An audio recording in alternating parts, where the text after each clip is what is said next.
ആയിഷ റളിയല്ലാഹു അൻഹയുടെ വീട്ടിൽ വിശ്രമിക്കുകയായിരുന്ന മുഹമ്മദ് നബി സല്ലല്ലാഹു അലൈഹി വസല്ലമക്ക് തങ്ങളുടെ തന്നെ മറ്റൊരു ഭാര്യ അല്പം ഭക്ഷണം കൊടുത്തയച്ചു.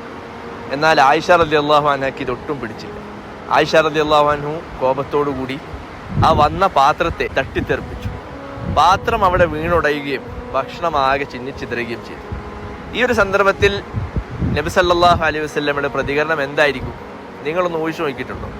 നബി തങ്ങൾ സല്ലല്ലാഹു അലൈഹി വസല്ലം തൻ്റെ പങ്കാളിയായ ആയിഷ റളിയല്ലാഹു അൻഹയുടെ ആ വൈകാരികതയെ മനസ്സിലാക്കി അവിടെ നബി തങ്ങൾ സല്ലല്ലാഹു അലൈഹി വസല്ലം ഒട്ടും റിയാക്ട് ചെയ്തില്ല. നബി തങ്ങൾ സല്ലല്ലാഹു അലൈഹി വസല്ലം വന്ന വൃത്തിനോട് പറഞ്ഞു, ഗാറത്ത് ഉമ്മുക്കും, നിങ്ങളുടെ ഉമ്മയായ ആയിഷ റളിയല്ലാഹു അൻഹയ്ക്ക് ഇതൊട്ടും പിടിച്ചിട്ടില്ല എന്ന് പറഞ്ഞുകൊണ്ട് ലോക നേതാവായ നബി തങ്ങൾ സല്ലല്ലാഹു അലൈഹി വസല്ലം ആ വീണുടൻ്റെ പാത്രത്തെ ചേർത്ത് വെക്കുകയും ചിന്നിച്ചിതറിയ ഭക്ഷണത്തെ എടുത്തു വെക്കുകയും അവിടെ ഉള്ളവരോട് അത് ഭക്ഷണമായി കഴിക്കാൻ പറയുകയുമാണ് ചെയ്തത്. വൈവാഹിക ജീവിതത്തിൽ പലപ്പോഴും ഇത്തരം സന്ദർഭങ്ങളിൽ നാം റിയാക്ട് ചെയ്യാതെ പ്രോ ആക്റ്റീവായി പെരുമാറിയാൽ വൈവാഹിക ജീവിതം കൂടുതൽ മധുരമുള്ളതായിരിക്കും.